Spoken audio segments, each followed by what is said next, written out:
Jangan sia-siakan waktu. Dalam tahun ke-12 zaman Ahas, Raja Yehuda, Hosea bin Ela menjadi raja di Samaria atas Israel.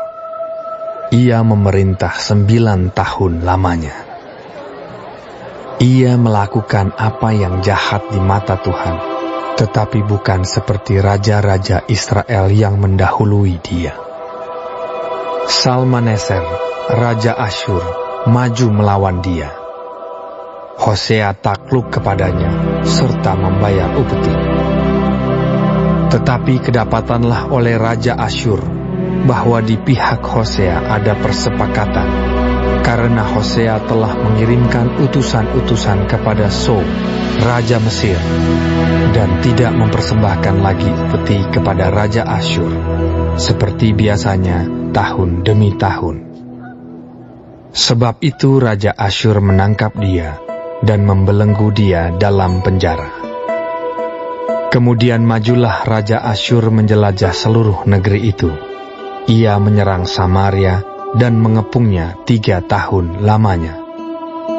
Dalam tahun ke-9 zaman Hosea, maka Raja Asyur merebut Samaria. Ia mengangkut orang-orang Israel ke Asyur ke dalam pembuangan, dan menyuruh mereka tinggal di Halah, di tepi sungai Habor, yakni sungai negeri Gozan, dan di kota-kota orang Madai. Hal itu terjadi karena orang Israel telah berdosa kepada Tuhan Allah mereka, yang telah menuntun mereka dari tanah Mesir, dari kekuasaan Firaun, Raja Mesir, dan karena mereka telah menyembah Allah lain, dan telah hidup menurut adat istiadat bangsa-bangsa yang telah dihalau Tuhan dari depan orang Israel, dan menurut ketetapan yang telah dibuat raja-raja Israel. Dan orang Israel telah menjalankan hal-hal yang tidak patut terhadap Tuhan Allah mereka. Mereka mendirikan bukit-bukit pengorbanan dimanapun mereka diam, baik dekat menara penjagaan maupun di kota yang berkubu. Mereka mendirikan tugu-tugu berhala dan tiang-tiang berhala di atas setiap bukit yang tinggi dan di bawah setiap pohon yang rimbun. Di sana, di atas segala bukit itu, mereka membakar korban seperti bangsa-bangsa yang telah diangkut Tuhan tertawan dari depan mereka. Mereka melakukan hal-hal yang jahat, sehingga mereka menimbulkan sakit hati Tuhan. Mereka beribadah kepada berhala-berhala, walaupun Tuhan telah berfirman kepada mereka, "Janganlah kamu berbuat seperti itu." Tuhan telah memperingatkan kepada orang Israel dan kepada orang Yehuda dengan perantaraan semua nabi dan semua tukang tilik. Berbaliklah kamu daripada jalan-jalanmu yang jahat itu, dan tetaplah ikuti segala perintah dan ketetapanku, sesuai dengan segala undang-undang yang telah kuperintahkan kepada nenek moyangmu, dan yang telah kusampaikan kepada mereka dengan perantaraan hamba-hambaku, para nabi. Tetapi mereka tidak mau mendengarkan, melainkan mereka menegarkan tengkuknya seperti nenek moyangnya yang tidak percaya kepada Tuhan Allah mereka. Mereka menolak ketetapannya dan perjanjiannya yang telah diadakan dengan nenek moyang mereka, juga peraturan-peraturannya yang telah diperingatkannya kepada mereka. Mereka mengikuti dewa kesia-siaan, sehingga mereka mengikuti bangsa-bangsa yang di sekeliling mereka, walaupun Tuhan telah memerintahkan kepada mereka, "Janganlah berbuat seperti mereka itu." Mereka telah meninggalkan segala perintah Tuhan Allah mereka, dan telah membuat 2 anak lembu tuangan. Juga mereka membuat patung Asyera, sujud menyembah kepada segenap tentara langit, dan beribadah kepada Baal. Tambahan pula, mereka mempersembahkan anak-anaknya sebagai korban dalam api, dan melakukan tenung dan telaah dan memperbudak diri dengan melakukan yang jahat di mata Tuhan, sehingga mereka menimbulkan sakit hatinya. Sebab itu Tuhan sangat murka kepada Israel dan menjauhkan mereka dari hadapannya. Tidak ada yang tinggal kecuali suku Yehuda saja. Juga Yehuda tidak berpegang pada perintah Tuhan, Allah mereka, tetapi mereka hidup menurut ketetapan yang telah dibuat Israel. Jadi Tuhan menolak segenap keturunan Israel. Ia menindas mereka dan menyerahkan mereka ke dalam tangan perampok-perampok, sampai habis mereka dibuangnya dari hadapannya. Ketika ia mengoyakkan Israel daripada keluarga Daud, maka mereka mengangkat Yerobeam bin Nebat menjadi raja. Tetapi Yerobeam membuat orang Israel menyimpang daripada mengikuti Tuhan dan mengakibatkan mereka melakukan dosa yang besar. Demikianlah orang Israel hidup menurut segala dosa yang telah dilakukan Yerobeam. Mereka tidak menjauhinya. Sampai Tuhan menjauhkan orang Israel dari hadapannya, seperti yang telah difirmankannya dengan perantaraan semua hambanya, para nabi. Orang Israel diangkut dari tanahnya ke Asyur, ke dalam pembuangan. Demikianlah sampai hari ini. Raja Asyur mengangkut orang dari Babel, dari Kuta, dari Awa, dari Hamat dan Sefarwaim, lalu menyuruh mereka diam di kota-kota Samaria, menggantikan orang Israel. Maka orang-orang itu pun menduduki Samaria dan diam di kota-kotanya. Pada mulanya waktu mereka diam di sana, tidaklah mereka takut kepada Tuhan. Sebab itu Tuhan melepaskan singa-singa ke antara mereka yang membunuh beberapa orang di antara mereka. Lalu berkatalah orang kepada Raja Asyur, bangsa-bangsa yang Tuanku angkut tertawan dan yang Tuanku suruh diam di kota-kota Samaria tidaklah mengenal hukum beribadah kepada Allah negeri itu. Sebab itu dilepaskannya lah singa-singa ke antara mereka yang sesungguhnya membunuh mereka, oleh karena mereka tidak mengenal hukum beribadah kepada Allah negeri itu. Lalu Raja Asyur memberi perintah, suruhlah pergi ke sana salah seorang imam yang telah kamu angkut dari sana ke dalam pembuangan. Biarlah ia pergi dan diam di sana dan mengajarkan kepada mereka hukum beribadah kepada Allah negeri itu. Salah seorang imam yang telah mereka angkut dari Samaria ke dalam pembuangan pergi dan diam di Betel. Ia mengajarkan kepada mereka bagaimana seharusnya berbakti kepada Tuhan. Tetapi setiap bangsa itu telah membuat allahnya sendiri dan menempatkannya di kuil di atas bukit-bukit pengorbanan yang dibuat oleh orang-orang Samaria. Setiap bangsa bertindak demikian di kota-kota yang mereka diami. Orang-orang Babel membuat patung Sukot Benot, orang-orang Kuta membuat patung Nergal, orang-orang Hamat membuat patung Asima, dan orang-orang Awa membuat patung Nibas dan Tartak. Orang-orang Sefarwaim membakar anak-anak mereka sebagai korban bagi Adramelech dan Anamelech, para allah di Sefarwaim. Di samping itu mereka berbakti kepada Tuhan dan mengangkat dari kalangan mereka imam untuk bukit-bukit pengorbanan. Maka orang-orang inilah yang melakukan ibadah bagi mereka di kuil di atas bukit-bukit pengorbanan itu. Mereka berbakti kepada Tuhan, tetapi dalam pada itu mereka beribadah kepada Allah mereka sesuai dengan adat bangsa-bangsa yang dari antaranya mereka diangkut tertawan. Sampai hari ini mereka berbuat sesuai dengan adat yang dahulu. Mereka tidak berbakti kepada Tuhan dan tidak berbuat sesuai dengan ketetapan, hukum, undang-undang dan perintah yang diperintahkan Tuhan kepada anak-anak Yakub yang telah dinamainya Israel. Tuhan telah mengadakan perjanjian dengan mereka dan memberi perintah kepada mereka. Janganlah berbakti kepada Allah lain. Janganlah sujud menyembah kepadanya. Janganlah beribadah kepadanya. Dan janganlah mempersembahkan korban kepadanya. Tetapi Tuhan yang menuntun kamu dari tanah Mesir dengan kekuatan yang besar dan dengan tangan yang teracung, kepadanyalah kamu harus berbakti. Kepadanyalah kamu harus sujud menyembah dan mempersembahkan korban.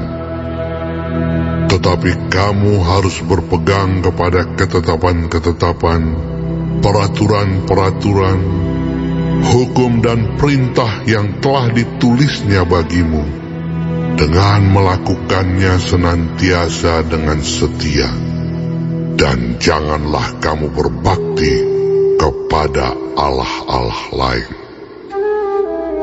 Janganlah kamu melupakan perjanjian yang telah kuadakan dengan kamu, dan janganlah kamu berbakti kepada allah lain, melainkan kepada Tuhan Allahmu kamu harus berbakti.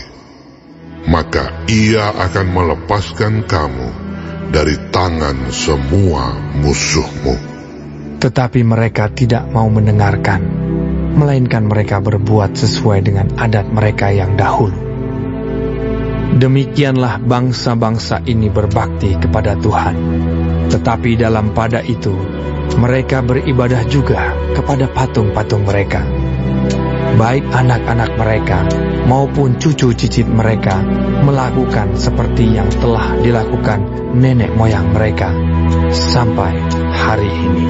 Dalam tahun ke-12 zaman Ahaz, Raja Yehuda, Hosea bin Ela menjadi raja di Samaria atas Israel. Ia memerintah 9 tahun lamanya.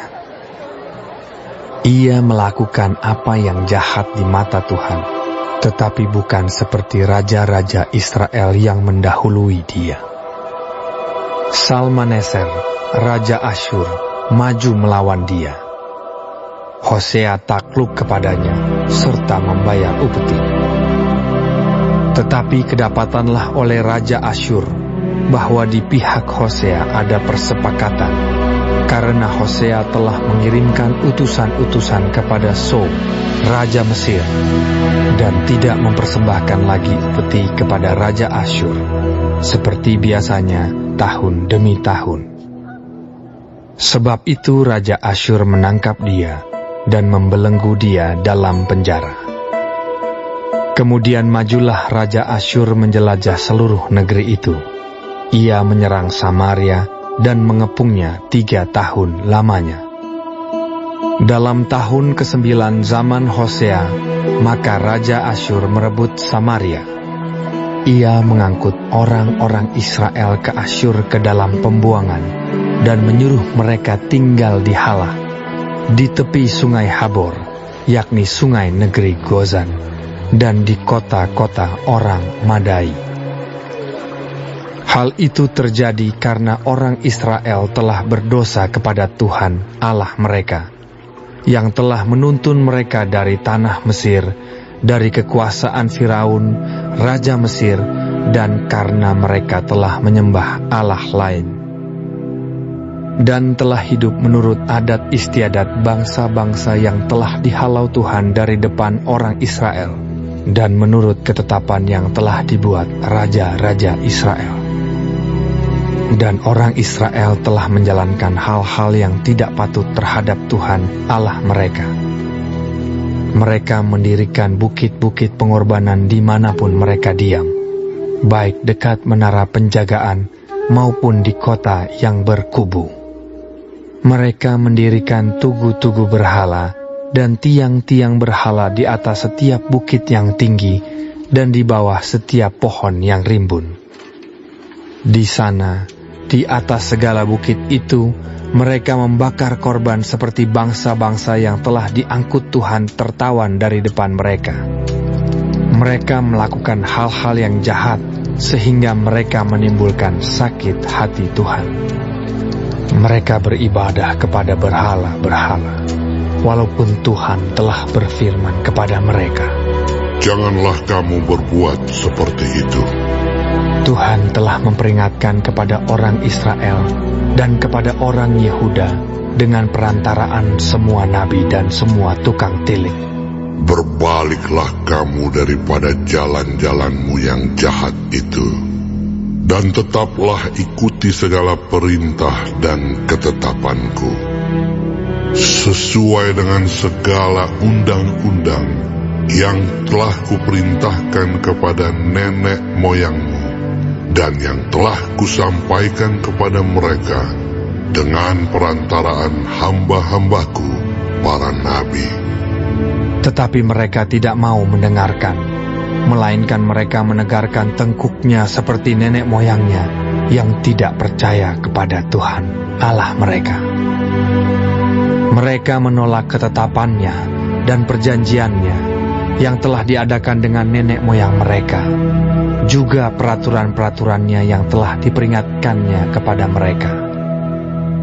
Mereka mengikuti dewa kesia-siaan, sehingga mereka mengikuti bangsa-bangsa yang di sekeliling mereka, walaupun Tuhan telah memerintahkan kepada mereka, "Janganlah berbuat seperti mereka itu."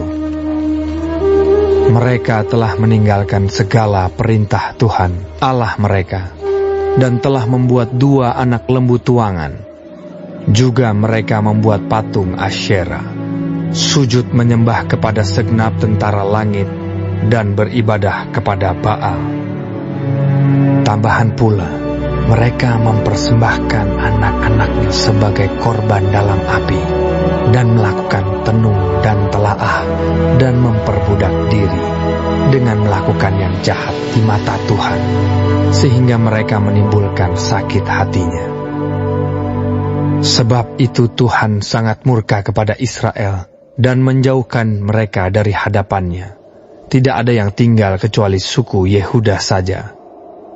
Juga Yehuda tidak berpegang pada perintah Tuhan Allah mereka, tetapi mereka hidup menurut ketetapan yang telah dibuat Israel. Jadi Tuhan menolak segenap keturunan Israel. Ia menindas mereka dan menyerahkan mereka ke dalam tangan perampok-perampok, sampai habis mereka dibuangnya dari hadapannya. Ketika ia mengoyakkan Israel daripada keluarga Daud, maka mereka mengangkat Yerobeam bin Nebat menjadi raja. Tetapi Yerobeam membuat orang Israel menyimpang daripada mengikuti Tuhan, dan mengakibatkan mereka melakukan dosa yang besar. Demikianlah orang Israel hidup menurut segala dosa yang telah dilakukan Yerobeam. Mereka tidak menjauhinya, sampai Tuhan menjauhkan orang Israel dari hadapannya, seperti yang telah difirmankannya dengan perantaraan semua hambanya, para nabi. Orang Israel diangkut dari tanahnya ke Asyur, ke dalam pembuangan. Demikianlah sampai hari ini.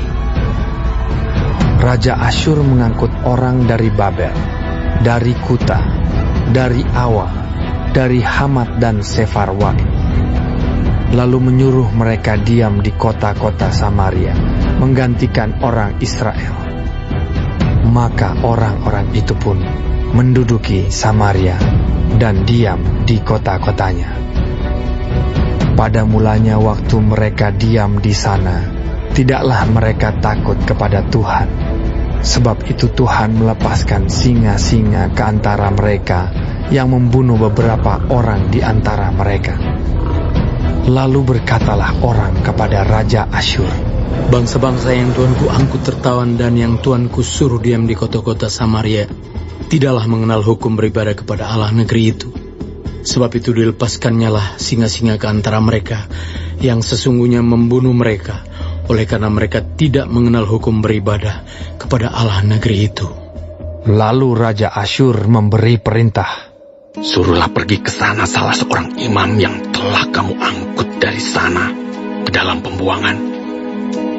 biarlah ia pergi dan diam di sana dan mengajarkan kepada mereka hukum beribadah kepada Allah negeri itu.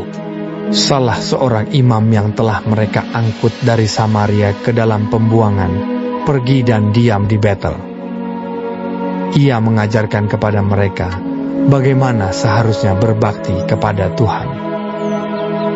Tetapi setiap bangsa itu telah membuat allahnya sendiri dan menempatkannya di kuil di atas bukit-bukit pengorbanan yang dibuat oleh orang-orang Samaria. Setiap bangsa bertindak demikian di kota-kota yang mereka diami. Orang-orang Babel membuat patung Sukot Benot, orang-orang Kuta membuat patung Nergal, orang-orang Hamat membuat patung Asima, dan orang-orang Awa membuat patung Nibas dan Tartak. Orang-orang Sefarwaim membakar anak-anak mereka sebagai korban bagi Adramelech dan Anamelech, para allah di Sefarwaim.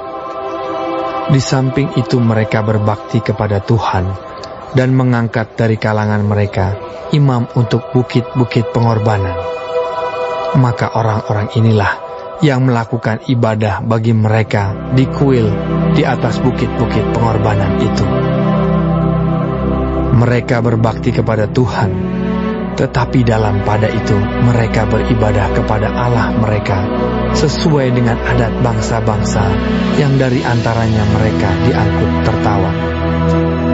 Sampai hari ini mereka berbuat sesuai dengan adat yang dahulu. Mereka tidak berbakti kepada Tuhan dan tidak berbuat sesuai dengan ketetapan, hukum, undang-undang dan perintah yang diperintahkan Tuhan kepada anak-anak Yakub yang telah dinamainya Israel. Tuhan telah mengadakan perjanjian dengan mereka dan memberi perintah kepada mereka. Janganlah berbakti kepada Allah lain. Janganlah sujud menyembah kepadanya. Janganlah beribadah kepadanya. Dan janganlah mempersembahkan korban kepadanya. Tetapi Tuhan yang menuntun kamu dari tanah Mesir dengan kekuatan yang besar dan dengan tangan yang teracung, kepadanyalah kamu harus berbakti. Kepadanyalah kamu harus sujud menyembah dan mempersembahkan korban. Tetapi kamu harus berpegang kepada ketetapan-ketetapan, peraturan-peraturan, hukum dan perintah yang telah ditulisnya bagimu, dengan melakukannya senantiasa dengan setia. Dan janganlah kamu berbakti kepada allah-allah lain. Janganlah kamu melupakan perjanjian yang telah kuadakan dengan kamu, dan janganlah kamu berbakti kepada Allah lain, melainkan kepada Tuhan Allahmu. Kamu harus berbakti, maka Ia akan melepaskan kamu dari tangan semua musuhmu. Tetapi mereka tidak mau mendengarkan, melainkan mereka berbuat sesuai dengan adat mereka yang dahulu. Demikianlah bangsa-bangsa ini berbakti kepada Tuhan. Tetapi dalam pada itu, mereka beribadah juga kepada patung-patung mereka. Baik anak-anak mereka maupun cucu cicit mereka melakukan seperti yang telah dilakukan nenek moyang mereka sampai hari ini. Maka dalam tahun ketiga, zaman Hosea bin Ela, Raja Israel, Hizkia, anak Ahaz, Raja Yehuda, menjadi raja. Ia berumur 25 tahun pada waktu ia menjadi raja, dan 29 tahun lamanya ia memerintah di Yerusalem. Nama ibunya ialah Abi, anak Zakaria. Ia melakukan apa yang benar di mata Tuhan, tepat seperti yang dilakukan Daud, bapa luhurnya. Dialah yang menjauhkan bukit-bukit pengorbanan dan yang meremukkan tugu-tugu berhala, dan yang menebang tiang-tiang berhala, dan yang menghancurkan ular tembaga yang dibuat Musa.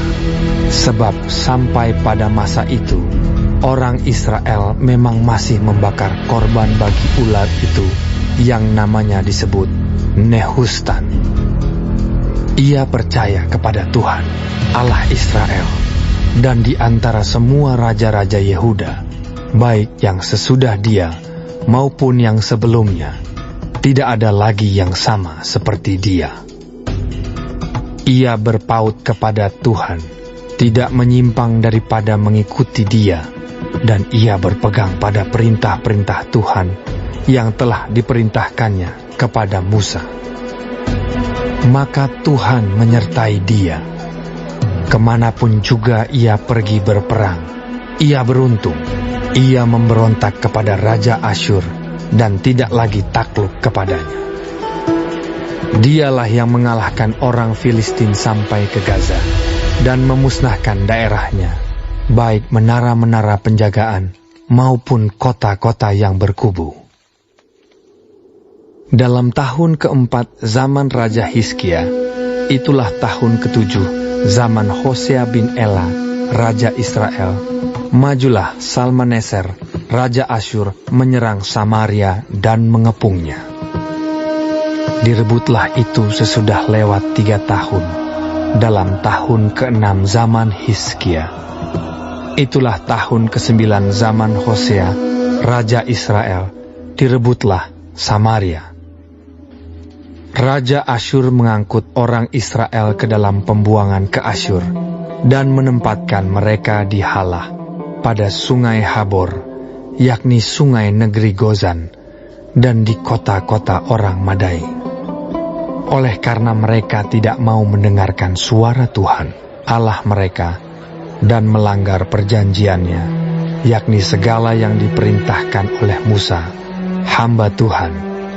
Mereka tidak mau mendengarkannya dan tidak mau melakukannya. Dalam tahun ke-14 zaman Raja Hizkia, majulah Sanherib, Raja Asyur, menyerang segala kota berkubu negeri Yehuda, lalu merebutnya. Hizkia Raja Yehuda mengutus orang kepada Raja Asyur di Lakis dengan pesan, "Aku telah berbuat dosa, undurlah daripadaku. Apapun yang kau bebankan kepadaku akan kupikul." Kemudian Raja Asyur membebankan kepada Hizkia, Raja Yehuda, 300 talenta perak dan 30 talenta emas. Hizkia memberikan segala perak yang terdapat dalam rumah Tuhan dan dalam perbendaharaan istana raja. Pada waktu itu, Hizkia mengerat emas dari pintu-pintu dan dari jenang-jenang pintu bait Tuhan yang telah dilapis oleh Hizkia, Raja Yehuda. Diberikannya semuanya kepada Raja Asyur. Sesudah itu, Raja Asyur mengirim panglima, kepala istana dan juru minuman agung dari Lakis kepada Raja Hizkia di Yerusalem, disertai suatu tentara yang besar. Mereka maju dan sampai ke Yerusalem.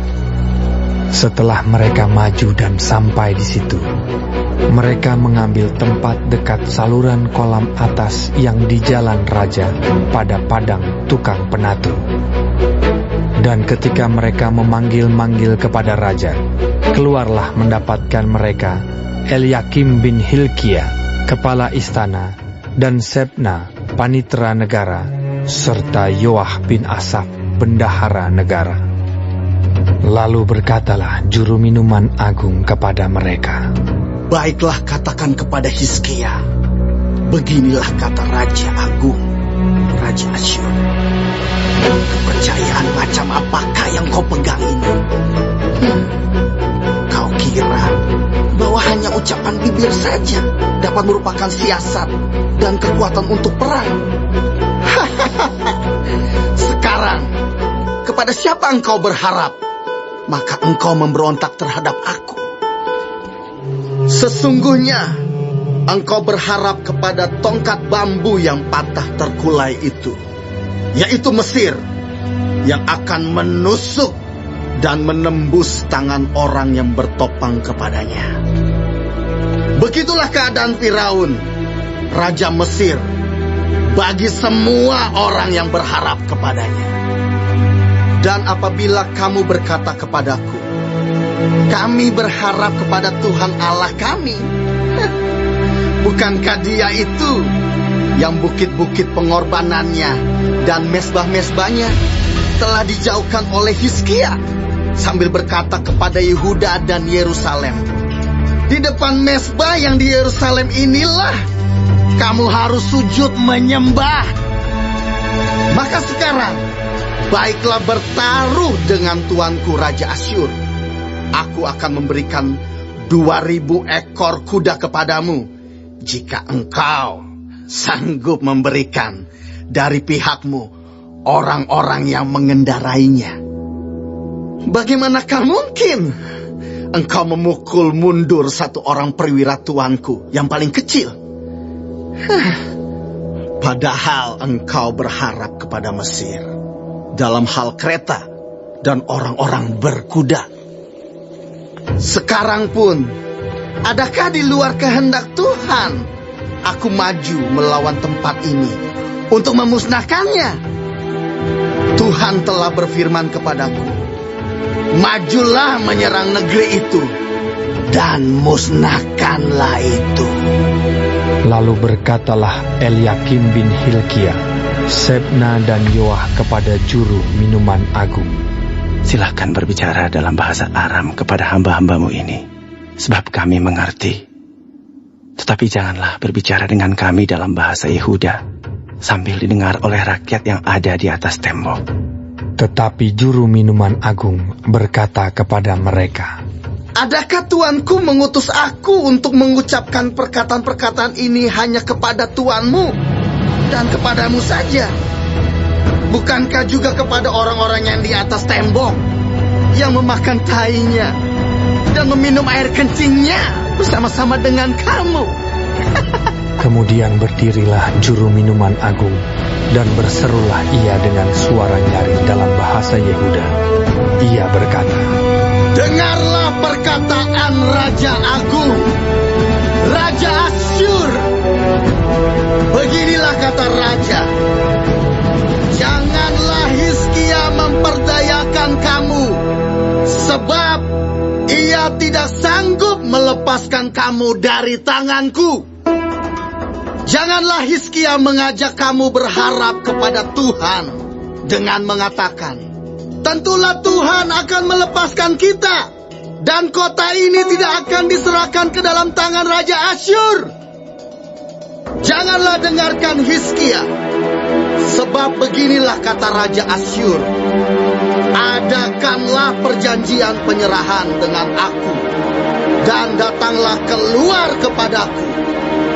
Maka setiap orang daripadamu akan makan dari pohon anggurnya dan dari pohon aranya, serta minum dari sumurnya, sampai aku datang dan membawa kamu ke suatu negeri seperti negerimu ini, suatu negeri yang bergandum dan berair anggur, suatu negeri yang berroti dan berkebun anggur, suatu negeri yang berpohon zaitun, berminyak dan bermadu.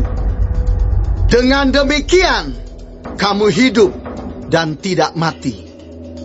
Tetapi janganlah dengarkan Hizkia, sebab ia membujuk kamu dengan mengatakan, Tuhan akan melepaskan kita. Apakah pernah para Allah bangsa-bangsa melepaskan negerinya masing-masing dari tangan Raja Asyur? Di manakah para Allah negeri Hamat dan Arpad? Di manakah para Allah negeri Sefarwaim, Hena, dan Iwa? Apakah mereka telah melepaskan Samaria dari tanganku? Siapakah di antara semua Allah negeri-negeri yang telah melepaskan negeri mereka dari tanganku, sehingga Tuhan sanggup melepaskan Yerusalem dari tanganku? Tetapi rakyat itu berdiam diri dan tidak menjawab dia sepatah kata pun. Sebab ada perintah raja, bunyinya, "Jangan kamu menjawab dia." Kemudian pergilah Eliakim bin Hilkia, kepala istana, dan Sebna, panitera negara, dan Yoah bin Asaf, bendahara negara, menghadap Hizkia dengan pakaian yang dikoyakkan, lalu memberitahukan kepadanya perkataan juru minuman agung. Segera sesudah Raja Hizkia mendengar itu, dikoyakkannya lah pakaiannya, dan diselubunginya lah badannya dengan kain kabung. Lalu masuklah ia ke rumah Tuhan. Disuruhnyalah juga Eliakim, kepala istana, Sebna, panitera negara, dan yang tua-tua di antara para imam, dengan berselubungkan kain kabung kepada Nabi Yesaya bin Amos. Berkatalah mereka kepadanya, "Beginilah kata Hizkia, hari ini hari kesesakan, hari hukuman dan penistaan. Sebab sudah datang waktunya untuk melahirkan anak, tetapi tidak ada kekuatan untuk melahirkannya. Mungkin Tuhan Allahmu sudah mendengar segala perkataan juru minuman agung yang telah diutus oleh Raja Asyur tuannya untuk mencela Allah yang hidup, sehingga Tuhan Allahmu mau memberi hukuman karena perkataan-perkataan yang telah didengarnya. Maka baiklah engkau menaikkan doa untuk sisa yang masih tinggal ini." Ketika pegawai-pegawai Raja Hizkia sampai kepada Yesaya, berkatalah Yesaya kepada mereka, "Beginilah kamu katakan kepada tuanmu. Beginilah firman Tuhan. Janganlah engkau takut terhadap perkataan yang kau dengar, yang telah diucapkan oleh budak-budak Raja Asyur untuk menghujat aku. Sesungguhnya aku akan menyuruh suatu roh masuk di dalamnya, sehingga ia mendengar suatu kabar dan pulang ke negerinya. Aku akan membuat dia mati rebah oleh pedang di negerinya sendiri."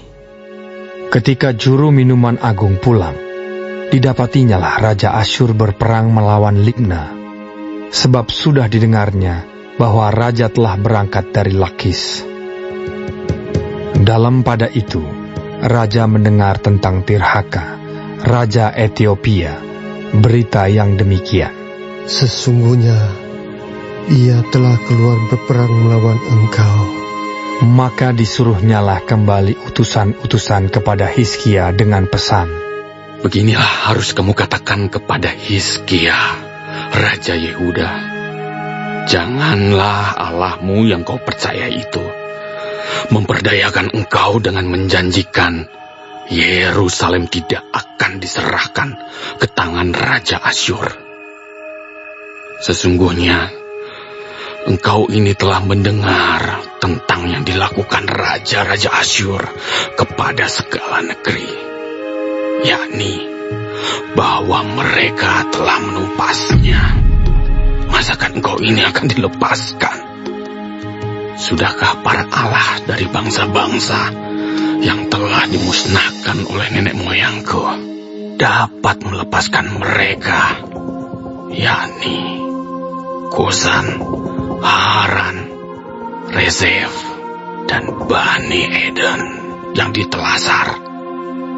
Di manakah raja negeri Hamat dan Arpad, raja kota Sefarwaim, raja negeri Hena dan Iwa?" Hizkia menerima surat itu dari tangan para utusan, lalu membacanya. Kemudian pergilah ia ke rumah Tuhan dan membentangkan surat itu di hadapan Tuhan.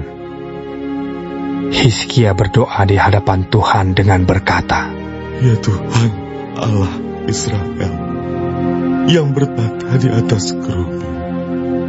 Hanya Engkau sendirilah Allah segala kerajaan di bumi. Engkaulah yang menjadikan langit dan bumi. Senengkanlah telingamu ya Tuhan, dan dengarlah. Bukalah matamu ya Tuhan, dan lihatlah. Dengarlah perkataan Sanherib yang telah dikirimnya untuk mengaikan Allah yang hidup. Ya Tuhan, memang raja-raja Asyur telah memusnahkan bangsa-bangsa dan negeri-negeri mereka, dan menaruh para allah mereka ke dalam api. Sebab mereka bukanlah Allah. Mereka hanya buatan tangan manusia, kayu dan batu. Sebab itu dapat dibinasakan orang. Maka sekarang, ya Tuhan, Allah kami, selamatkanlah kiranya kami dari tangannya, supaya segala kerajaan di bumi mengetahui bahwa hanya Engkau sendirilah Allah, ya Tuhan. Lalu Yesaya bin Amos menyuruh orang kepada Hizkia mengatakan, Beginilah firman Tuhan, Allah Israel. Apa yang telah kau doakan kepadaku mengenai Sanherib, Raja Asyur, telah kudengar. Inilah firman yang telah diucapkan Tuhan mengenai dia. Anak dara, yaitu putri Sion, telah menghina engkau, telah mengolok-olokkan engkau. Dan putri Yerusalem telah geleng-geleng kepala di belakangmu. Siapakah yang engkau cela dan engkau hujat? Terhadap siapakah engkau menyaringkan suaramu dan memandang dengan sombong? Terhadap Yang Maha Kudus, Allah Israel. Dengan perantaraan utusan-utusanmu, engkau telah mencela Tuhan, dan engkau telah berkata, dengan banyaknya keretaku aku naik ke tempat-tempat tinggi di pegunungan, ke tempat yang paling jauh di gunung Libanon. Aku telah menebang pohon-pohon arasnya yang tinggi besar, pohon-pohon sanobarnya yang terpilih.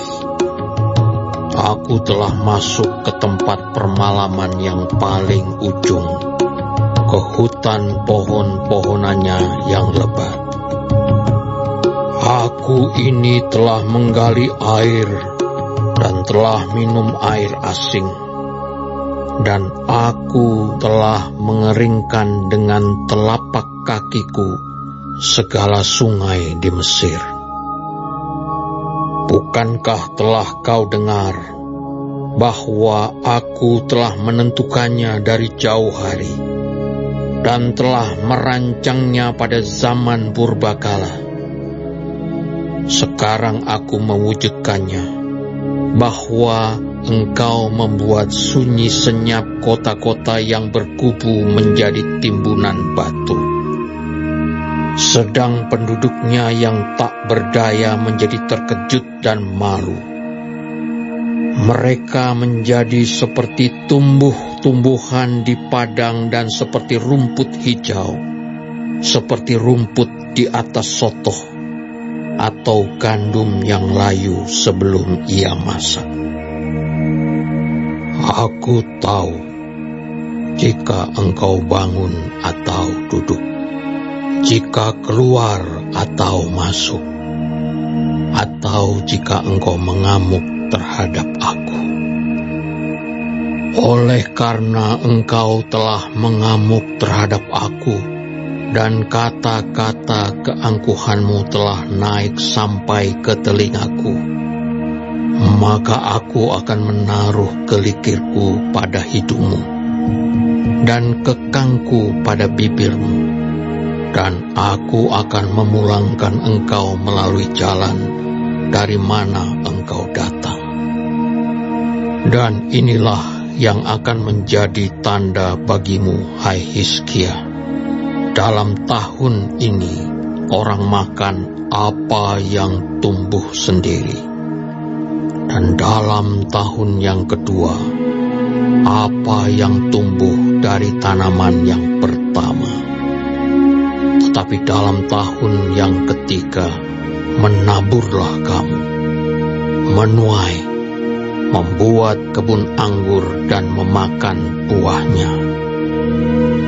Dan orang-orang yang terluput di antara kaum Yehuda, yaitu orang-orang yang masih tertinggal, akan berakar pula ke bawah dan menghasilkan buah ke atas. Sebab dari Yerusalem akan keluar orang-orang yang tertinggal, dan dari Gunung Sion orang-orang yang terluput. Kiat cemburu Tuhan semesta alam akan melakukan hal ini. Sebab itu beginilah firman Tuhan mengenai Raja Asyur. Ia tidak akan masuk ke kota ini dan tidak akan menembakkan panah ke sana. Juga ia tidak akan mendatanginya dengan perisai, dan tidak akan menimbun tanah menjadi tembok untuk mengepungnya. Melalui jalan dari mana ia datang, ia akan pulang. Tetapi ke kota ini ia tidak akan masuk. Demikianlah firman Tuhan.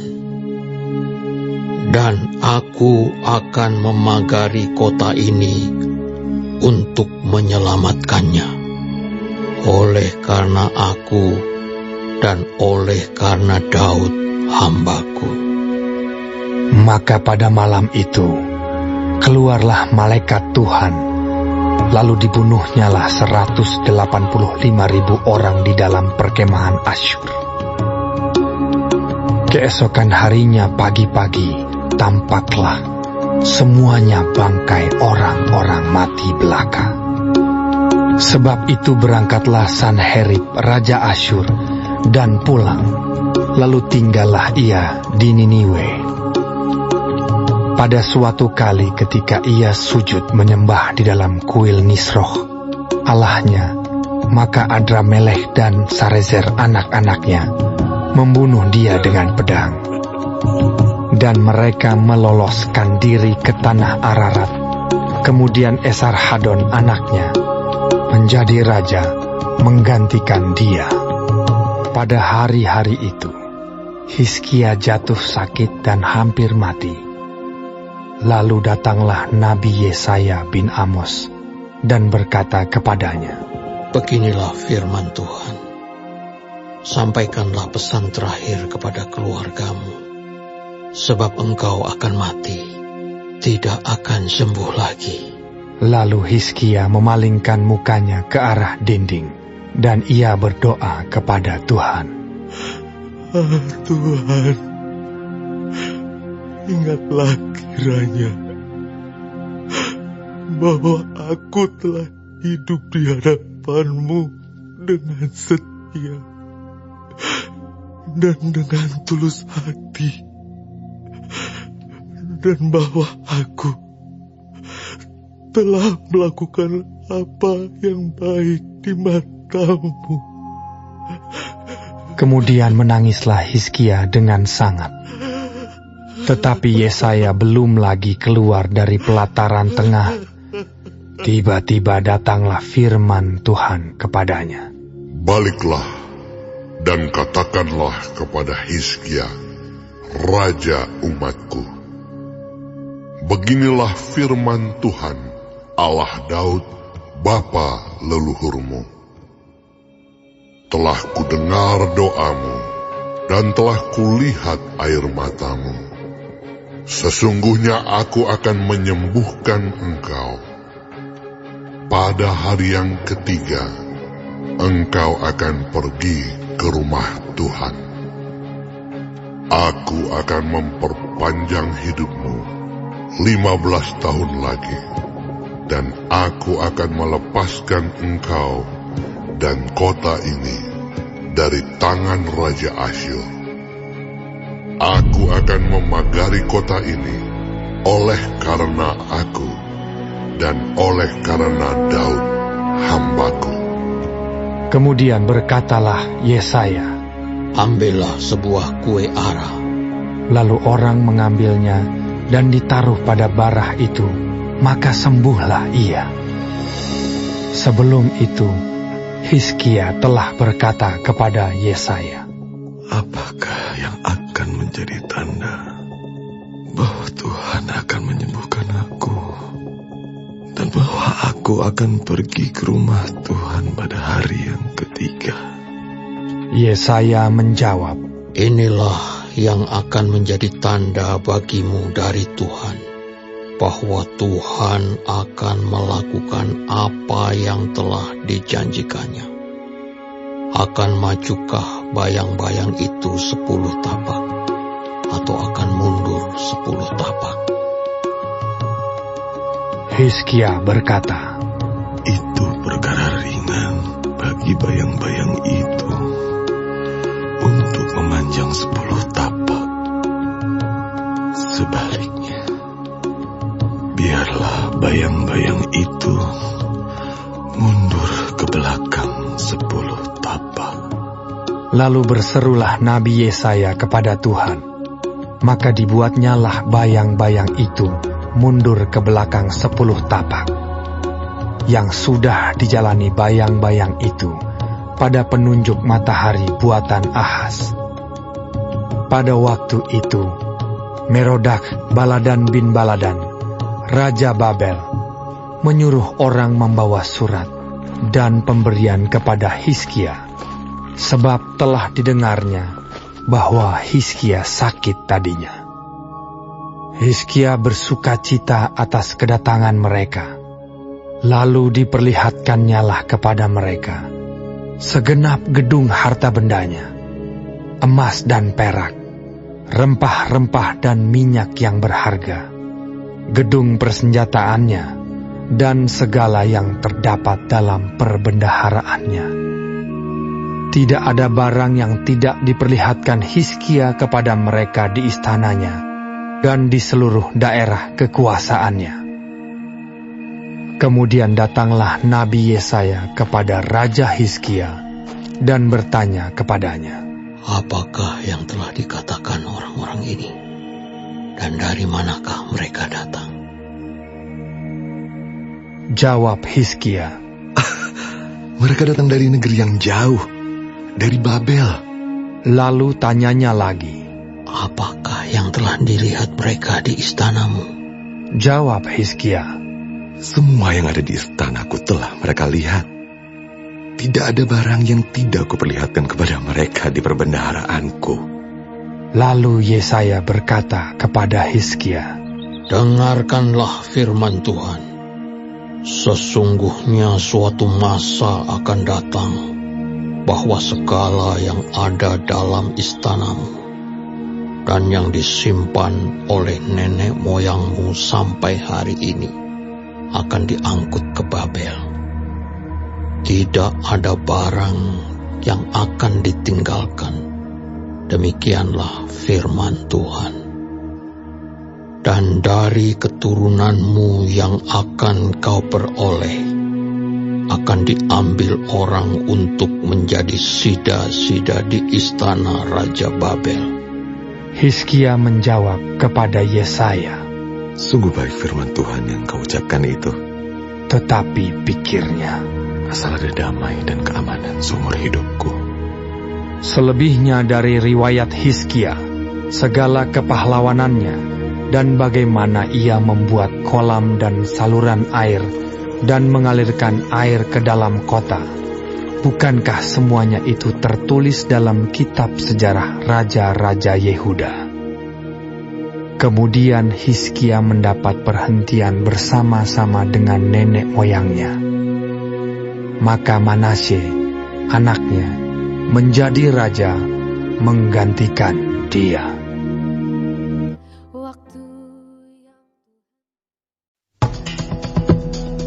Manasye berumur 12 tahun pada waktu ia menjadi raja, dan 55 tahun lamanya ia memerintah di Yerusalem.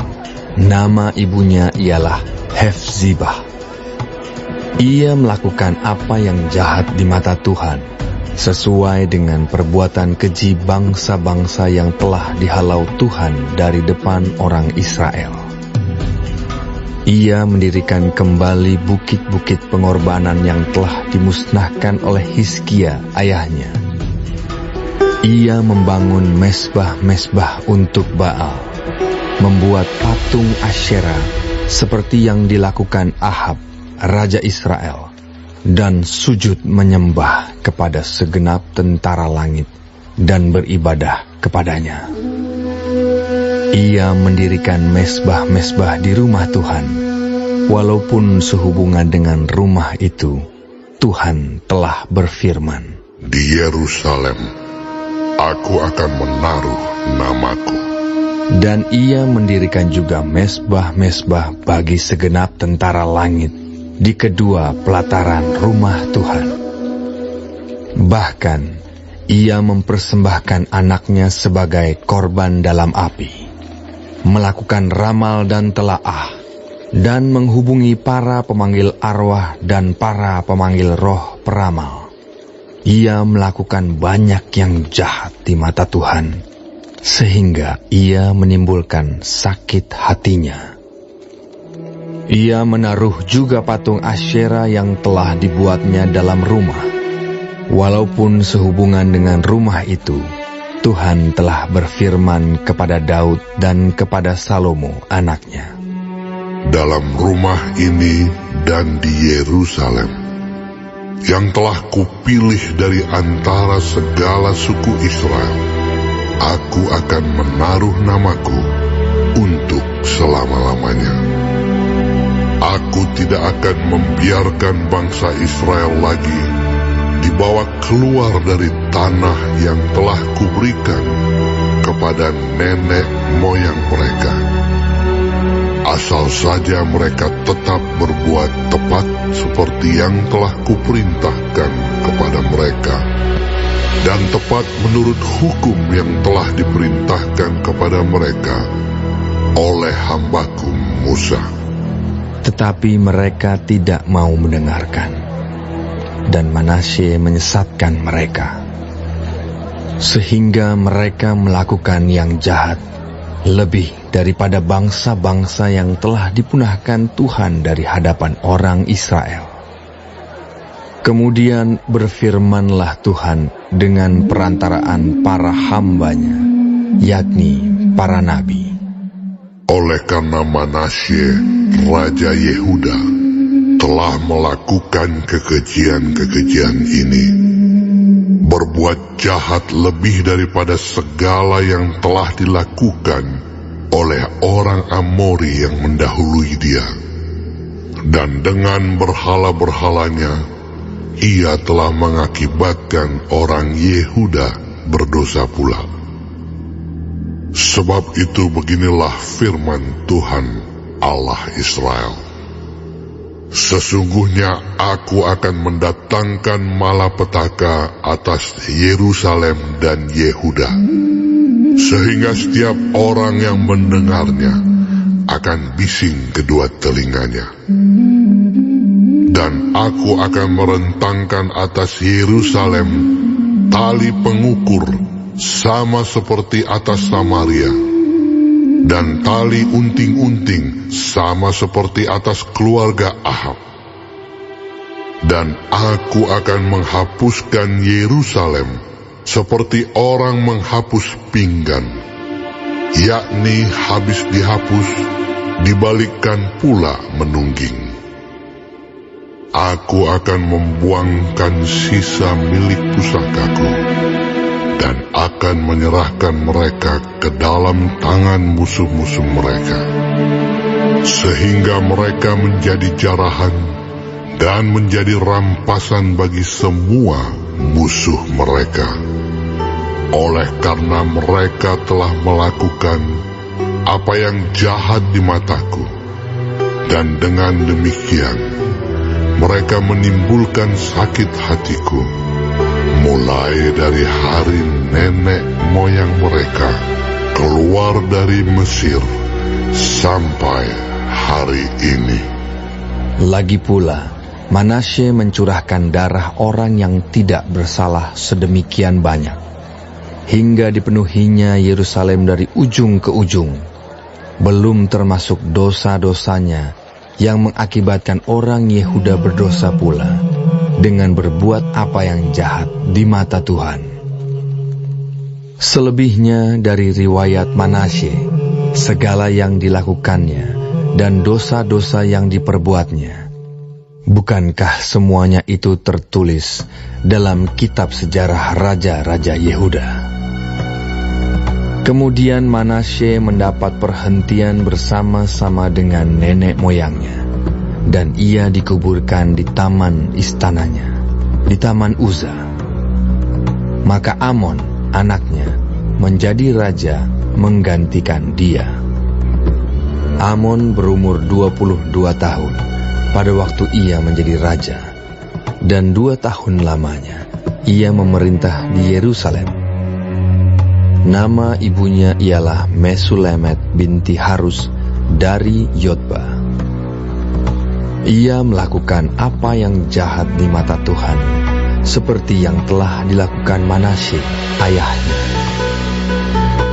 Ia hidup sama seperti ayahnya dahulu, sambil beribadah kepada berhala-berhala yang disembah oleh ayahnya dan sujud menyembah kepada mereka. Ia meninggalkan Tuhan, Allah nenek moyangnya, dan tidak hidup menurut kehendak Tuhan. Dan pegawai-pegawai Amon mengadakan persepakatan melawan dia dan membunuh raja di istananya. Tetapi rakyat negeri itu membunuh semua orang yang mengadakan persepakatan melawan Raja Amon. Dan rakyat negeri itu mengangkat Yosia, anaknya, menjadi raja menggantikan dia. Selebihnya dari riwayat Amon, apa yang dilakukannya, bukankah semuanya itu tertulis dalam kitab sejarah raja-raja Yehuda? Kemudian ia dikuburkan dalam kuburnya di taman Uza. Maka Yosia anaknya menjadi raja menggantikan dia. Yosia berumur 8 tahun pada waktu ia menjadi raja, dan 31 tahun lamanya ia memerintah di Yerusalem. Nama ibunya ialah Yedida binti Adaya dari Boskan. Ia melakukan apa yang benar di mata Tuhan dan hidup sama seperti Daud, bapa leluhurnya, dan tidak menyimpang ke kanan atau ke kiri. Dalam tahun yang ke-18 zaman Raja Yosia, maka Raja menyuruh Safan bin Azalia bin Mesulam, panitera itu, ke rumah Tuhan. Katanya, "Pergilah kepada imam besar Hilkia, suruhlah ia menyerahkan seluruh uang yang telah dibawa ke dalam rumah Tuhan, yang telah dikumpulkan oleh pihak rakyat, oleh penjaga-penjaga pintu. Baiklah itu diberikan mereka ke tangan para pekerja yang diangkat untuk mengawasi rumah Tuhan, supaya diberikan kepada tukang-tukang yang ada di rumah Tuhan untuk memperbaiki kerusakan rumah itu, yaitu untuk tukang-tukang kayu, tukang-tukang bangunan, dan tukang-tukang tembok, juga bagi pembelian kayu dan batu pahat untuk memperbaiki rumah itu. Tetapi tidak usahlah mengadakan perhitungan dengan mereka mengenai uang yang diberikan ke tangan mereka, sebab mereka bekerja dengan jujur." Berkatalah imam besar Hilkia kepada Safan, panitera itu, "Telah kutemukan kitab Taurat itu di rumah Tuhan." Lalu Hilkia memberikan kitab itu kepada Safan, dan Safan terus membacanya. Kemudian Safan, panitera itu, masuk menghadap raja. Disampaikannyalah kabar tentang itu kepada raja. "Hamba-hambamu ini telah mengambil seluruh uang yang terdapat di rumah Tuhan dan memberikannya ke tangan para pekerja yang diangkat mengawasi rumah itu." Safan, panitera itu memberitahukan juga kepada raja, Imam Hilkia telah memberikan kitab kepadaku. Lalu Safan membacakannya di depan raja. Segera sesudah raja mendengar perkataan kitab Taurat itu, dikoyakannya lah pakaiannya. Kemudian raja memberi perintah kepada Imam Hilkia, kepada Ahikam bin Safan, kepada Akbor bin Mika, kepada Safan panitera itu, dan kepada Asaya, hamba raja.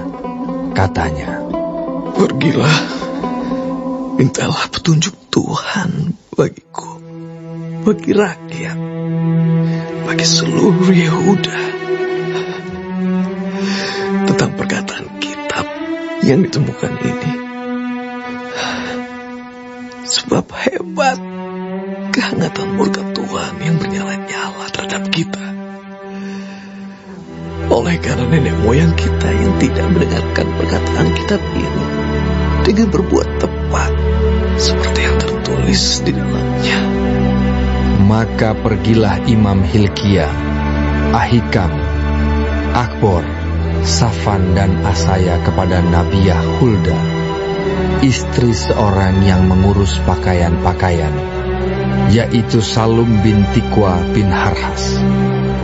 Nabiah itu tinggal di Yerusalem, di perkampungan baru.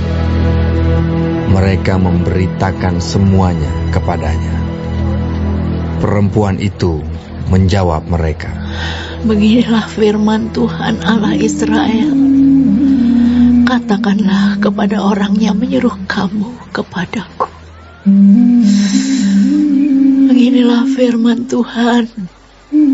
Sesungguhnya aku akan mendatangkan malapetaka atas tempat ini dan atas penduduknya, yakni segala perkataan kitab yang telah dibaca oleh Raja Yehuda, karena mereka meninggalkan aku dan membakar korban kepada Allah lain dengan maksud menimbulkan sakit hatiku dengan segala pekerjaan tangan mereka. Sebab itu kehangatan murkaku akan bernyala-nyala terhadap tempat ini dengan tidak padam-padam. Tetapi kepada Raja Yehuda yang telah menyuruh kamu untuk meminta petunjuk Tuhan, harus kamu katakan demikian. Beginilah firman Tuhan Allah Israel mengenai perkataan yang telah kau dengar itu. Oleh karena kau sudah menyesal dan kau merendahkan diri di hadapan Tuhan pada waktu engkau mendengar hukuman yang kufirmankan terhadap tempat ini dan terhadap penduduknya, bahwa mereka akan mendahsyatkan dan menjadi kutuk.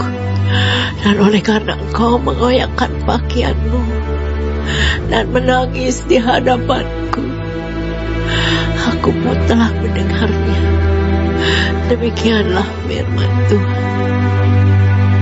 Sebab itu, sesungguhnya aku akan mengumpulkan engkau kepada nenek moyangmu, dan engkau akan dikebumikan ke dalam kuburmu dengan damai.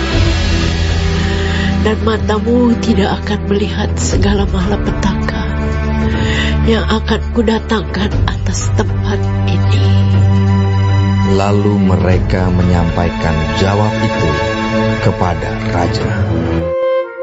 Sesudah itu raja menyuruh orang mengumpulkan semua tua-tua Yehuda dan Yerusalem. Kemudian pergilah raja ke rumah Tuhan, dan bersama-sama dia semua orang Yehuda dan semua penduduk Yerusalem, para imam, para nabi, dan seluruh orang awam, dari yang kecil sampai yang besar. Dengan didengar mereka, ia membacakan segala perkataan dari kitab perjanjian yang ditemukan di rumah Tuhan itu. Sesudah itu, berdirilah raja dekat tiang, Dan diadakannyalah perjanjian di hadapan Tuhan untuk hidup dengan mengikuti Tuhan dan tetap menuruti perintah-perintahnya, peraturan-peraturannya, dan ketetapan-ketetapannya dengan segenap hati dan dengan segenap jiwa, dan untuk menepati perkataan perjanjian yang tertulis dalam kitab itu.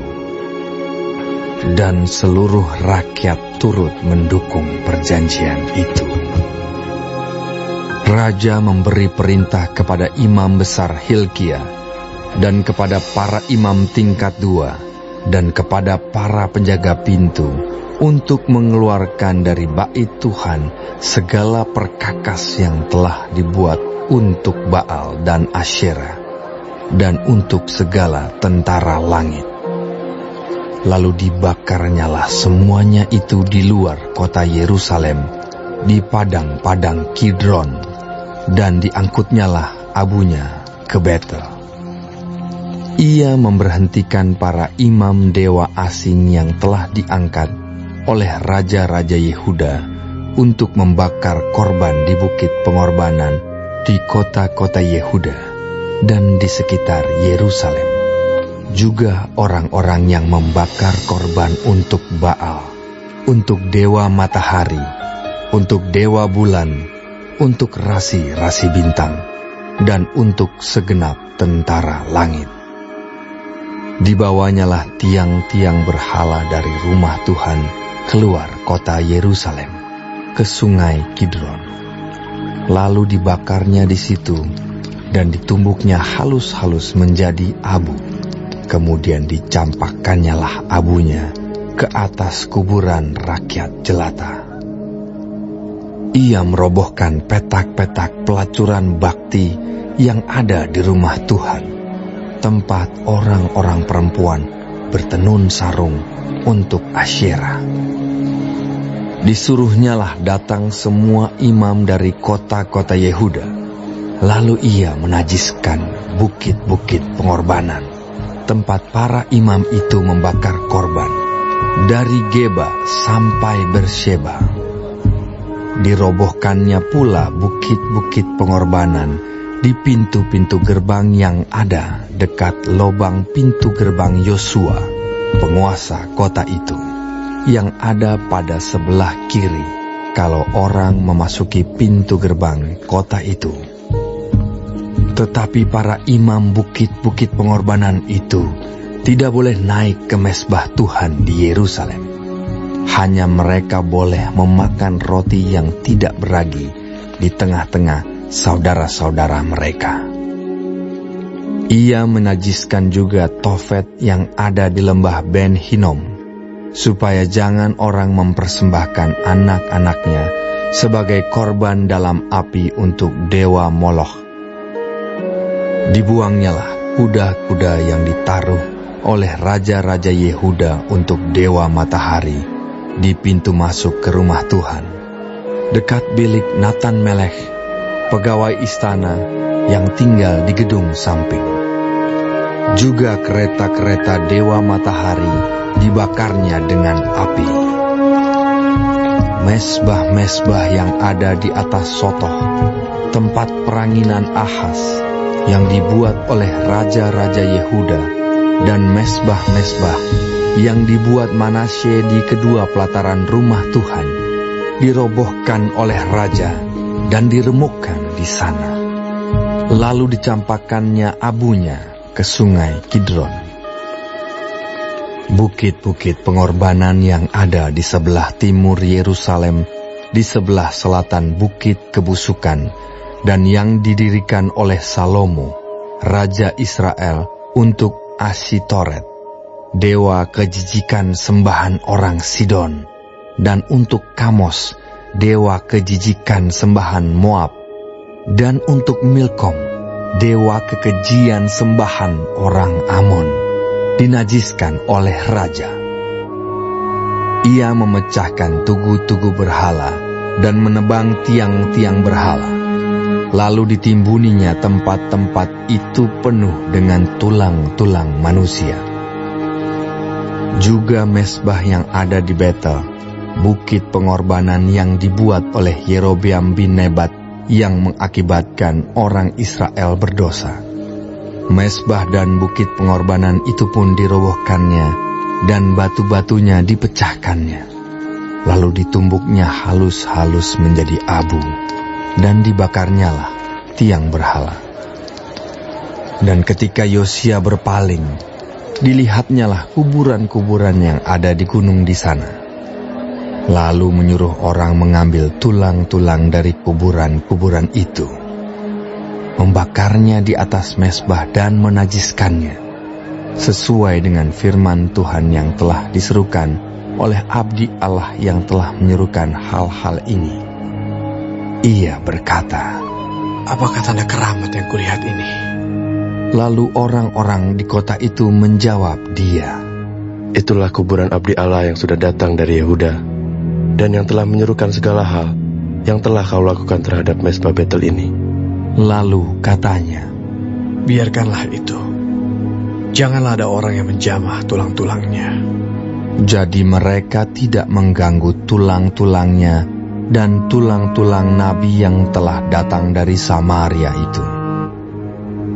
Juga segala kuil di bukit-bukit pengorbanan yang di kota-kota Samaria, yang dibuat oleh raja-raja Israel untuk menimbulkan sakit hati Tuhan, dijauhkan oleh Yosia, dan dalam hal ini ia bertindak tepat seperti tindakannya di Betel. Ia menyembelih di atas mesbah-mesbah itu semua imam bukit-bukit pengorbanan yang ada di sana, dan dibakarnya tulang-tulang manusia di atasnya. Lalu pulanglah ia ke Yerusalem.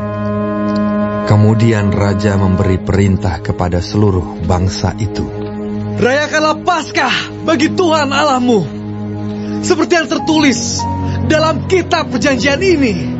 Sebab tidak pernah lagi dirayakan Paskah seperti itu sejak zaman para hakim yang memerintah atas Israel, dan sepanjang zaman raja-raja Israel dan raja-raja Yehuda.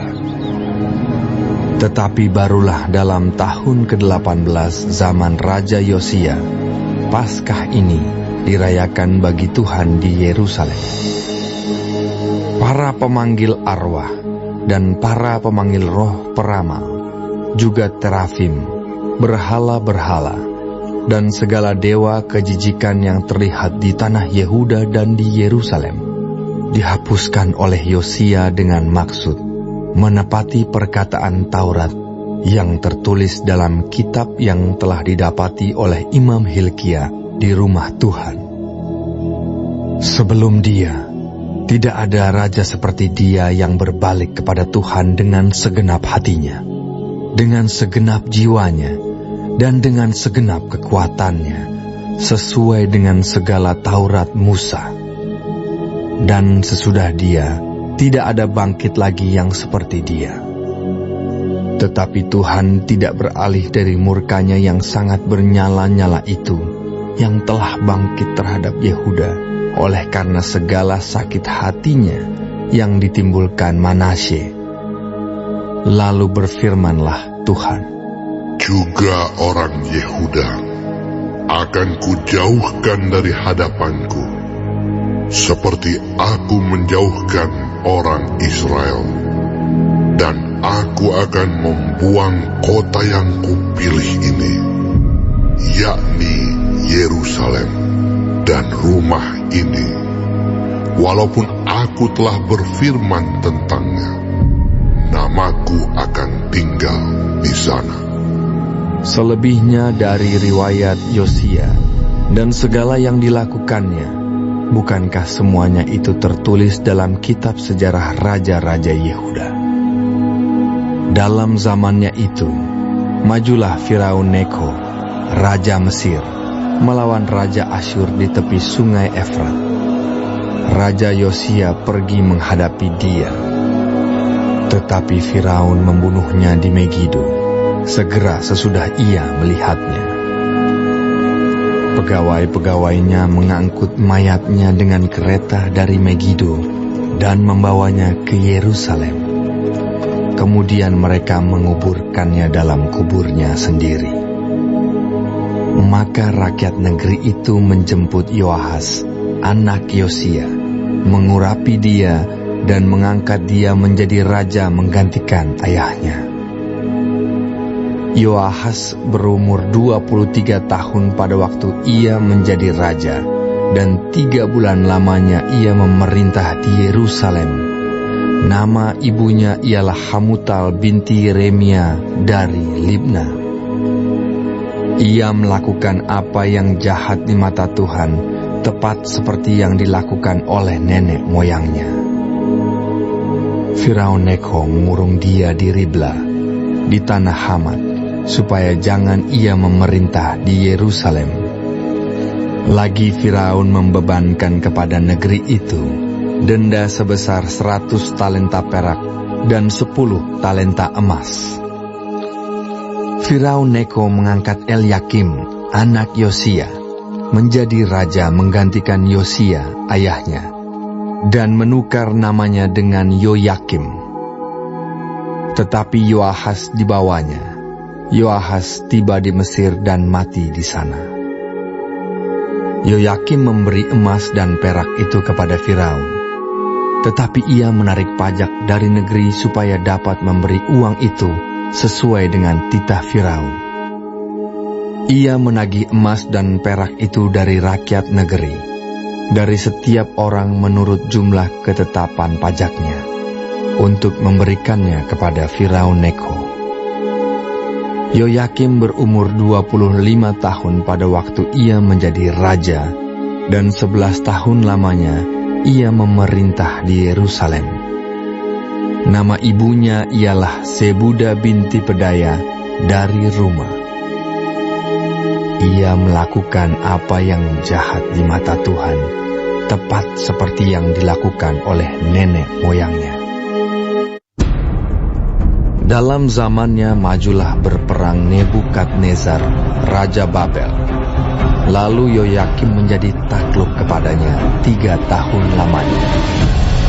Tetapi kemudian Yoyakim berbalik dan memberontak terhadap dia. Tuhan menyuruh gerombolan-gerombolan Kasdim, gerombolan-gerombolan Aram, gerombolan-gerombolan Moab, dan gerombolan-gerombolan Bani Amon melawan Yoyakim. Ia menyuruh mereka melawan Yehuda untuk membinasakannya sesuai dengan firman Tuhan yang diucapkannya dengan perantaraan para hambanya, yaitu para nabi. Sungguh, hal itu terjadi kepada Yehuda sesuai dengan titah Tuhan untuk menjauhkan mereka dari hadapannya, oleh karena dosa-dosa Manasye setimpal dengan segala yang dilakukannya.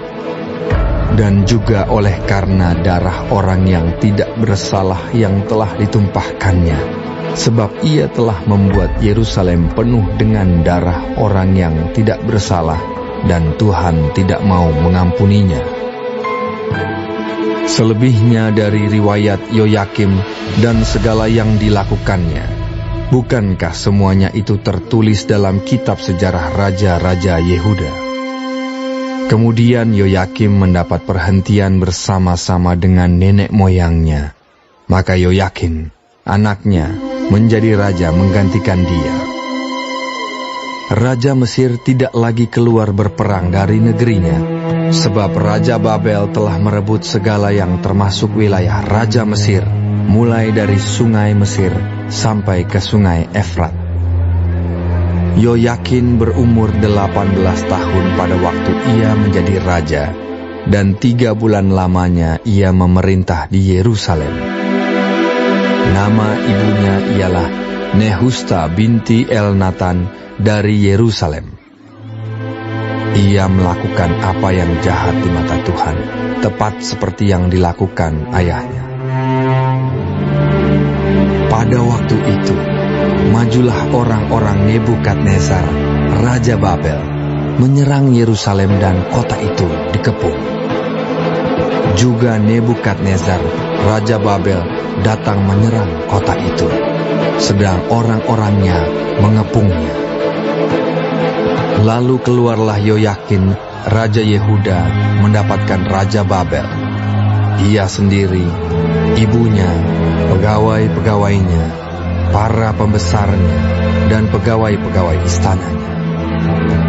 Raja Babel menangkap dia pada tahun yang ke-8 dari pemerintahannya. Ia mengeluarkan dari sana segala barang perbendaharaan rumah Tuhan dan barang-barang perbendaharaan istana raja. Juga dikeratnya emas dari segala perkakas emas yang dibuat oleh Salomo, Raja Israel, di bait Tuhan seperti yang telah difirmankan Tuhan. Ia mengangkut seluruh penduduk Yerusalem ke dalam pembuangan, semua panglima dan semua pahlawan yang gagah perkasa, 10.000 orang tawanan, juga semua tukang dan pandai besi. Tidak ada yang ditinggalkan, kecuali orang-orang lemah dari rakyat negeri. Ia mengangkut Yoyakin ke dalam pembuangan ke Babel, juga ibunda raja, istri-istri raja, pegawai-pegawai istananya dan orang-orang berkuasa di negeri itu, dibawanya sebagai orang buangan dari Yerusalem ke Babel. Semua orang yang gagah perkasa, 7.000 orang banyaknya. Para tukang dan para pandai besi, 1.000 orang banyaknya. Sekalian pahlawan yang sanggup berperang, dibawa oleh Raja Babel sebagai orang buangan ke Babel. Kemudian Raja Babel mengangkat matanya, paman Yoyakin, menjadi raja menggantikan dia dan menukar namanya menjadi Zedekia. Zedekia berumur 21 tahun pada waktu ia menjadi raja, dan 11 tahun lamanya ia memerintah di Yerusalem. Nama ibunya ialah Hamutal binti Yeremia dari Libna. Ia melakukan apa yang jahat di mata Tuhan, tepat seperti yang dilakukan Yoyakim. Sebab oleh karena murka Tuhanlah terjadi hal itu terhadap Yerusalem dan Yehuda, yakni bahwa ia sampai membuang mereka dari hadapannya. Zedekia memberontak terhadap Raja Babel. Maka pada tahun ke-9 dari pemerintahannya, dalam bulan yang ke-10, pada tanggal 10 bulan itu, datanglah Nebukadnezar, Raja Babel, dengan segala tentaranya menyerang Yerusalem. Ia berkemah mengepungnya dan mendirikan tembok pengepungan sekelilingnya. Demikianlah kota itu terkepung sampai tahun yang ke-11 zaman Raja Zedekia. Pada tanggal 9 bulan yang ke-4, ketika kelaparan sudah merajalela di kota itu, dan tidak ada lagi makanan pada rakyat negeri itu, maka dibelah oranglah tembok kota itu, dan semua tentara melarikan diri malam-malam melalui pintu gerbang antara kedua tembok yang ada di dekat taman raja, sekalipun orang Kasdim mengepung kota itu sekeliling. Mereka lari menuju ke Araba Yordan. Tetapi tentara Kasdim mengejar raja dari belakang dan mencapai dia di dataran Yeriko. Segala tentaranya telah berserak-serak meninggalkan dia. Mereka menangkap raja dan membawa dia kepada Raja Babel di Ribla yang menjatuhkan hukuman atas dia. Orang menyembelih anak-anak Zedekia di depan matanya. Kemudian dibutakannya lah mata Zedekia, lalu dia dibelenggu dengan rantai tembaga dan dibawa ke Babel.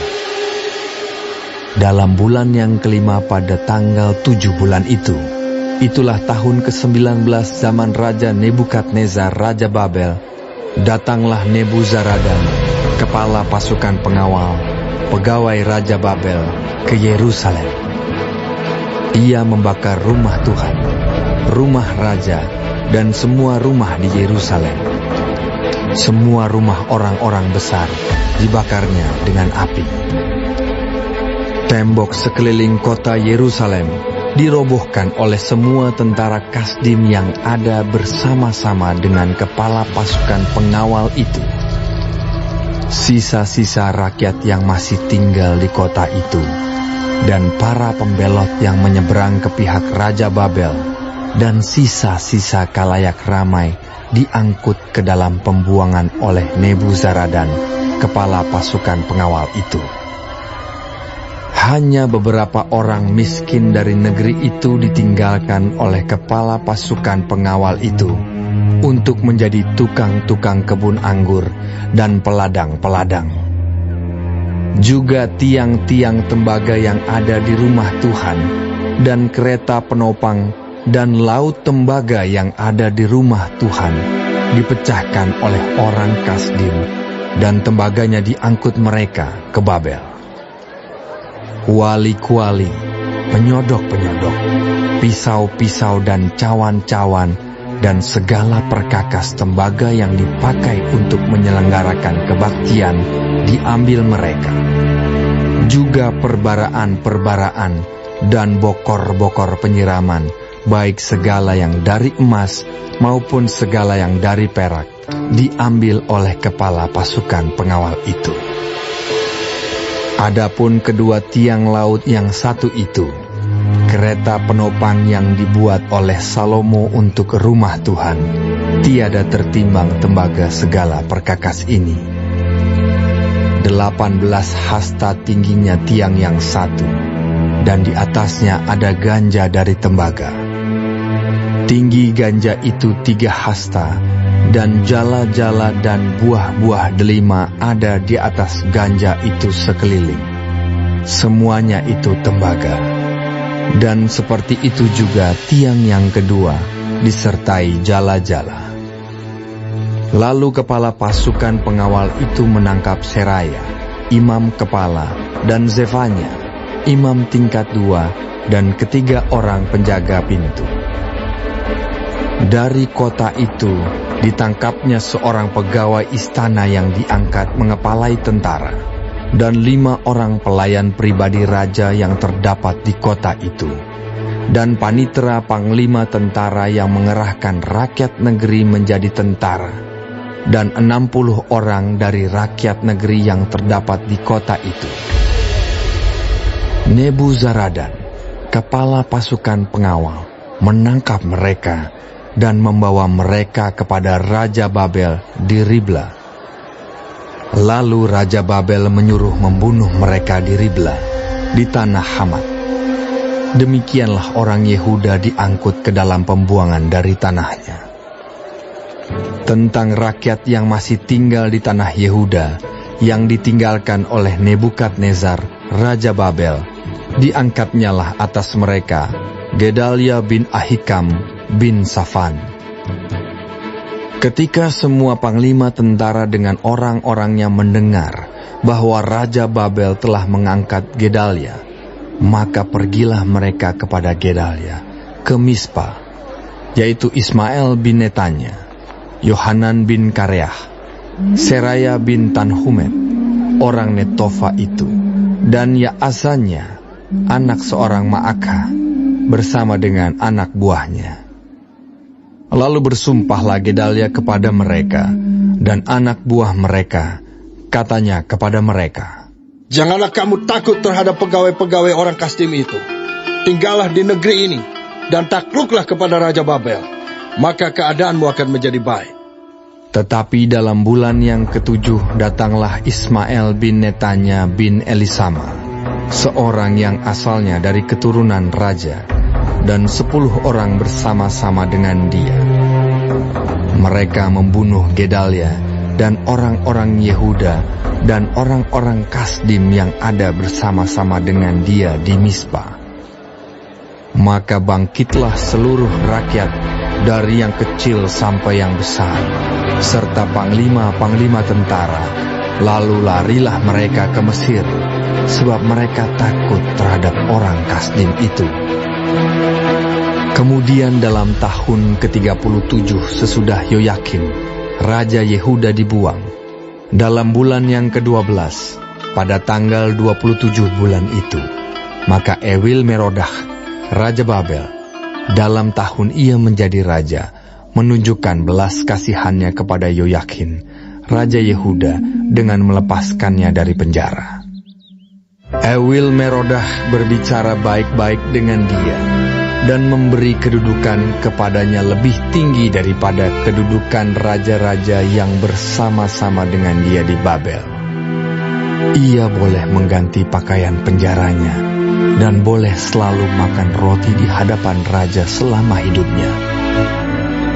Dan tentang belanjanya, raja selalu memberikannya kepadanya sekadar yang perlu tiap-tiap hari selama hidupnya. Baik, sebelum mengakhiri firman Tuhan hari ini, kita sama-sama berdoa. Bapa kami yang di surga, dikuduskanlah nama-Mu. Datanglah kerajaan-Mu.